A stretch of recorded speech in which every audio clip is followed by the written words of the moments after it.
Hello বন্ধুরা, আজকে যে জিনিসটা তোমাদের সাথে শেয়ার করতে চলেছি খুব খুব খুব সুন্দর একটা জিনিস। তো কী জিনিস সেটাই তোমাদের সাথে আজকে শেয়ার করব। তো তোমরা দেখতেই পাচ্ছ এটা কি বলো তো। হ্যাঁ, এটা হচ্ছে লাউ। তো লাউটাকে এরকম করে ছোট্ট ছোট্ট করে কেটে একটা বাটির মধ্যে কুড়ে নিয়েছে। তারপরে এখানে দেখো নারকেল ভেঙে নারকেলটাকেও কুড়ে নিচ্ছে। তো নারকেল দুটো কিন্তু খুব সুন্দর পুড়েছে, দুটো মালা এত সুন্দরভাবে দেখো পুড়েছে নারকেলটা, দেখে মনটা ভরেই যাবে। আর মালাটা কিন্তু বেশ বড়ই ছিল, মানে নারকেলের মালাটা আর কি। তো বেশ বড় ছিল নারকেলটা, আর খুব মিষ্টিও ছিল, আর জলটাও কিন্তু অনেকটাই ছিল। তো যাই হোক, এখানে সব কিছু দেখো রেডি করে নিয়ে চলে এসেছি। তো মা এখানে কড়াইয়ের মধ্যে লাউটাকে দিয়ে দিয়েছে। আর এখানে যে যে উপকরণগুলো লাগবে সেগুলো হচ্ছে চালের গুঁড়ি, নারকেল, দুধ, চিনি, এলাচ, কলা পাতা, এই জিনিসগুলো সবগুলোকে জোগাড় করে নিয়ে চলে আসছি। তো বন্ধুরা, আজকে তোমাদের সাথে লাউয়ের পোড়া পিঠের রেসিপি শেয়ার করতে চলেছি। তো বন্ধুরা, তোমরা সবাই কেমন আছো? আশা করি ভালো আছো। আমিও কিন্তু বেশ ভালো আছি। তারপরে দেখো এখানে একটু লাউটা ফুটে যাওয়ার পরেতেই মা দুধটাকে দিয়ে দিল। দুধের পরে একে একে সব জিনিসগুলোই দিয়ে দেবে। এখানে দেখো চিনি দিয়ে দিচ্ছে। তো চিনিটা প্রথমে একটু দিয়েছিল, তারপরেতে চিনিটা কীরকম মিষ্টি হচ্ছে না হচ্ছে দেখে সেরকম অনুযায়ী দিতে হবে। তো যাই হোক, চিনিটা এখানে হালকা মাত্র গোলার পরেতে তারপরেতে আবার দেখতে হবে কতটা কি মিষ্টি হয়েছে। তো তোমরা বাড়িতে কারা কারা লাউয়ের পোড়া পিঠে বানিয়েছো অবশ্যই কিন্তু কমেন্টের মাধ্যমে জানিও। আমার কিন্তু বেশ 2.5 বছর 2 বছর পর এই লাউয়ের পোড়া পিঠে খাওয়া হচ্ছে। অনেক দিন ধরেই মনটা হচ্ছিল লাউয়ের পোড়া পিঠে খাবো, লাউয়ের পোড়া পিঠে খাবো, কিন্তু খাওয়ার সুযোগ আর হয়ে উঠছিল না। কারণ তোমরা তো জানোই এই দুটো কাকা মারা গেল, তাদের জন্য মানে বেশ কিছুদিন আটকে ছিল। তারপরে পৌষ মাসে করতে নেই সেই বলে 1 মাস আটকে ছিল। তো এই করতে করতে আর কি হয়ে ওঠে না। তারপরে এখানে দেখো কিছু কাজু ছড়িয়ে দেওয়া হলো এর মধ্যে। কাজু দিলে কিন্তু বেশ দারুণ লাগে। সঙ্গে তেজপাতা 4-6টার মতো দিয়ে দেওয়া হলো। তারপরেতে নারকেলের কুড়োগুলো দিয়ে দেওয়া হলো এখানে। তো বন্ধুরা, আমার গলাটা একটু অন্যরকম লাগবে, কারণ হালকা শরীরটা খারাপ আছে। তো সেই জন্য গলার আওয়াজটা একটু চেঞ্জ লাগবে। তো তোমরা মানিয়ে নিও, কারণ এই 2-3 দিন আগে অনেকটা দেরিতেই স্নান টান করা হয়েছে। তো কাকার শ্রাদ্ধের কাজ মিটলো আর কি। তো সেই জন্য তো শরীরটা একটু তারই মধ্যে খারাপ আছে, সেই জন্য গলার আওয়াজটা একটু অন্যরকম লাগবে। যাই হোক, তোমরা মানিয়ে নিও। আর এখানে দেখো আমি বসে আছি, মা এখানে করছে। আর মা এই যে আস্তে আস্তে গুঁড়িগুলোকে এবার ছড়িয়ে দিচ্ছে। তো পুরো প্রসেসিংটাই আমি বসে বসে দেখছি। যাই হোক, এইগুলো না বিশেষ করে উনানেতেই ভালো হবে, কেননা উনানেতে হলে নিচে যে ঘুঁটের জাল বলো বা কাঠের জাল বলো তা দিয়ে সুবিধে হবে। গ্যাসে তো এই জিনিসগুলো আর করা যাবে না, তাই না? তো খুবই কষ্ট, গ্যাসে তো হবে না এই জিনিসগুলো। সেই জন্য এখানে আসলেই কিছু কিছু জিনিস খাবার খুব ইচ্ছা হয়। তো দেখো এখানে মা নাড়ছে, আর আমি ওপর থেকে হালকা করে গুঁড়িগুলোকে ছড়াতে আছি, কারণ একবারে তো ঢালা যাবে না। এগুলো ওই নাড়তে থাকবে খুন্তি দিয়ে, আর গুঁড়িগুলোকে দিতে থাকলে সেই জিনিসটা খুব ভালো হয়, সেই জন্য।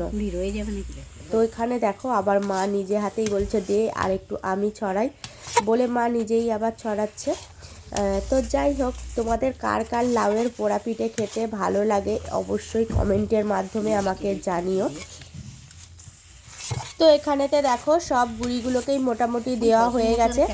এবার মানে নাড়তে থাকবে, নাড়তে নাড়তে এর শক্ত একটা পরিমাণ মতো হয়ে যাবে আর কি। তো এটাকে এখন নাড়তেই হবে, না হলে নিচের দিকটা এক্ষুনি ধরে যাবে। তো নিচের দিকটা এক্ষুনি ধরানো যাবে না, একটু নাড়তে হবে। তো মা এই যে নাড়ছে, আর আমি বলছি দাও আমাকে, আমিও নাড়ছি, কারণ একা একা খুন্তিটা তুলতে খুব কষ্টই হয়। তো কিছু করার নেই, মা বলছে না তুই পারবি না, ছাড় আমিই করছি। তো মাই করছে, এই যে দেখো।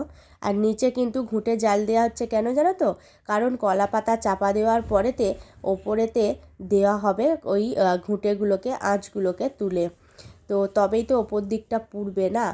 আর পোড়া পিঠে মানে তো নিচে ওপর পুড়বে তবেই হবে। তো দেখো কত সুন্দরভাবে কিন্তু মা করছে, আর খুব সুন্দরভাবে কিন্তু মা এই লাউয়ের পোড়া পিঠেটা করতে পারে। মায়ের হাতে এই লাউয়ের পোড়া পিঠেটা খুব দারুণ লাগে, ভীষণ ভীষণ ভালো লাগে। তো দেখো মা এবার চারিদিকটা ভালো করে চারিয়ে দেবে। তো দেখতে থাকো পুরো ভিডিওটা।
তারপরেতে দেখো এখানে চারিদিকটা গোল করে পরিমাণ মতোটা ভালো করে বিছিয়ে দিয়ে এবার এখানে ওপরেতে কলা পাতা বিছিয়ে দিচ্ছে।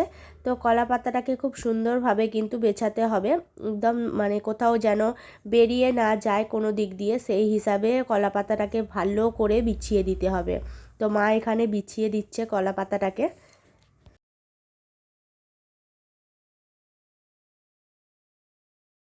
তারপরে নিচে থেকে এই যে আগুনটা তুলে ওপরে দিয়ে দিচ্ছে, ঘুঁটেগুলো এই যে পোড়ানো হয়েছিল নিচে যেগুলো আর কি, তো সেগুলো ওপরেতে তুলে দিয়ে দিচ্ছে কলা পাতার ওপরেতে।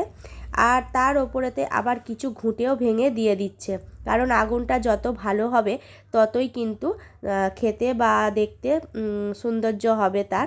তো সেই জন্য ওপর দিকেও আগুনটা কিন্তু একইভাবে খুব গুরুত্বপূর্ণ।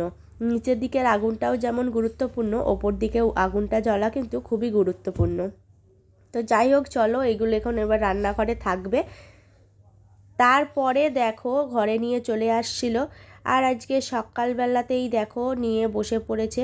তো মা এই যে কেটে নিচ্ছে, দারুণ কিন্তু হয়েছে। তো তোমরা দেখো খালি একবার বন্ধুরা, নিচের দিক ওপর দিক খুব সমানভাবেই কিন্তু পুড়েছে, আর খুব সুন্দর কিন্তু নরমও হয়েছে।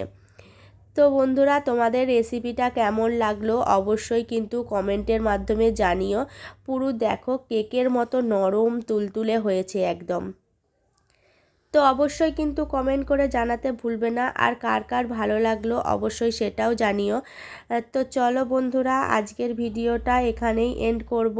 এবার ছোট ছোট পিস করছে আর কি, সবই তো আমরা খেতে পারবো না। তো কিছুটা মামার বাড়িতে দেবো, কিছুটা আমি নিয়ে যাব, আর কিছুটা মায়ের জন্য থাকবে। তো চলো বন্ধুরা, আজকে এখানেই শেষ করছি। আবার দেখা হচ্ছে নেক্সট ভিডিওতে। ততক্ষণে সবাই ভালো থেকো, সুস্থ থেকো, আনন্দে থেকো। আর এরকম সুন্দর সুন্দর ভিডিও দেখার জন্য আমার চ্যানেলে এখনও পর্যন্ত যারা সাবস্ক্রাইব করনি তারা প্লিজ চ্যানেলটাকে সাবস্ক্রাইব করে আমার পাশে থেকে যেও আমাকে ভালোবাসার জন্য। তো চলো, আবার দেখা হবে।